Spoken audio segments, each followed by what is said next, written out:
화가산에서 원숭이들에게 무예를 가르치고 있던 손오공은 자신이 사용할 만한 무기가 없어 불만이었다.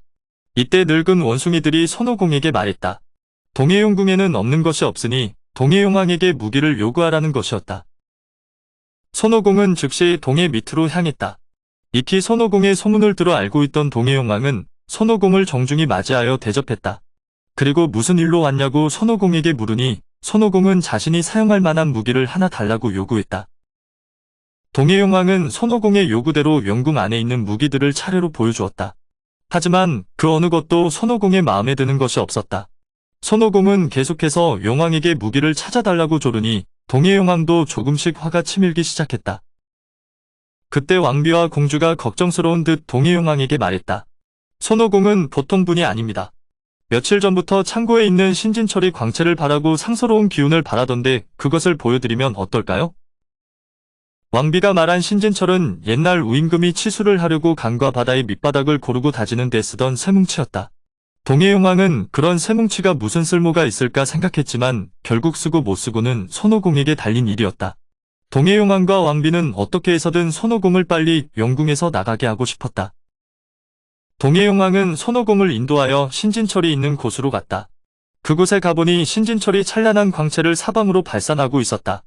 손오공이 두 손으로 신진철을 두드려 보면서 혼잣말을 했다. 조금만 짧고 가늘었으면 좋겠는데. 그러자 정말 조금 짧아지고 가늘어지는 것이 아닌가. 조금만 더 가늘어지면 꼭 알맞겠는데 하고 또 혼잣말을 하니 역시 이번에도 가늘어졌다. 손오공이 손에 잡을 수 있을 만큼 가늘어지니 기뻐서 얼른 들어보았다. 자세히 살펴보니 양쪽 끝에 금태가 둘러져 있는데 그 옆에 이런 글이 새겨져 있었다. 여의금고봉 13,500근. 13,500근이나 되는 여의봉이 자신의 말대로 커지고 작아지니 신비로웠다. 손오공은 기쁜 나머지 밖으로 나와 여의봉을 늘렸다 줄였다 하면서 가지고 놀았다. 그런데 욕심이란 것이 끝이 없는 모양이었다. 처음에는 사용할 만한 무기만 있으면 좋겠다고 생각했던 손오공이었다. 그러나 막상 여의봉을 손에 쥐고 보니 쓸만한 갑옷과 투구가 필요할 것 같았다. 손오공은 다시 동해용왕을 찾아가 이것을 요구했다. 동해용왕의 얼굴이 창백해졌다.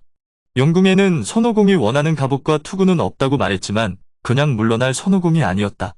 급기야 손오공은 용궁 안에서 여의봉을 시험해봐도 되겠냐며 동해용왕에게 엄포를 놨다. 어쩔 수 없이 동해용왕은 자신의 아우들에게 있을지도 모른다고 말했다. 손오공의 아우들이 어디 있냐고 묻자 어쩔 수 없이 동해용왕은 북을 치고 종을 울려 형제들을 불러 모았다. 그리하여 동해용왕의 아우들인 남해용왕, 북해용왕, 서해용왕이 용궁으로 찾아왔다.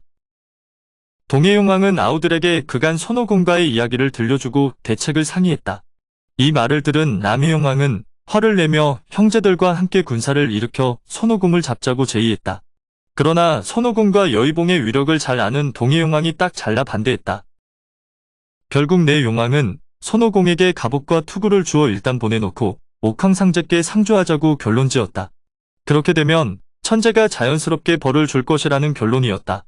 그래서 북해용왕은 보울리라는 신발을, 서해용왕은 황급갑이라는 갑옷을, 그리고 남해용왕은 자금관이라는 투구를 손오공에게 내주었다.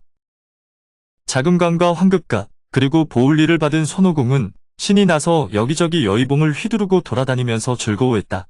사해용왕들은 분해서 견딜 수가 없었다. 그리하여 즉시 천재께 상주할 일을 의논하기 시작했다. 화가산 수정궁으로 돌아온 손오공은 여의봉을 아주 작게 만들어 자신의 귓속에 쏙 집어넣었다. 손오공은 사해를 두루 돌아다니면서 널리 호걸들과 사귀며 놀았다. 어느 날 손오공이 술에 취해 잠이 들었는데 명계에서 그를 잡아들였다. 손오공은 깜짝 놀라서 귓속에서 여의봉을 꺼내 삼라전으로 달려가 10대 명왕들과 싸우게 된다. 놀랍게도 10대 명왕들은 손오공에게 상대가 되지 않았다. 손오공은 생사부를 가져다 자신의 이름이 적혀있는 장부를 살펴보았다. 그 장부에는 이렇게 기록되어 있었다. 하늘이 낳은 도론숭이 수명 342세 끝을 잘 맺는다. 손오공은 묘한 미소를 지으며 붓을 가져오게 했다. 판관이 가져온 붓으로 진한 먹물을 찍은 다음 원숭이 장부에 있는 자신의 이름과 원숭이들의 이름을 지워버리고 내동댕이 쳤다. 명계를 빠져나와 화가산으로 돌아온 손오공은 원숭이들을 모아 명계에 다녀온 이야기를 했다. 삼라전에 올라가 10대 명왕들과 단판을 짓고 염라대왕의 생사부에서 우리들의 이름을 모조리 지워버렸으니 더 이상 명계의 간섭을 받지 않아도 된다는 이야기였다. 원숭이들은 기뻐하며 손오공에게 감사했다. 이 무렵 옥황상제는 영소보전에서 동해용왕으로부터 손오공의 무법 행위에 대한 벌을 내려주십사 하는 상주를 보고받고 있었다. 그때 명계에서도 손오공의 만행이 적혀있는 상주문이 올라왔다. 옥황상제는 용궁과 명계의 왕들을 돌려보낸 뒤에 문무성경들과 이 문제를 논의했다.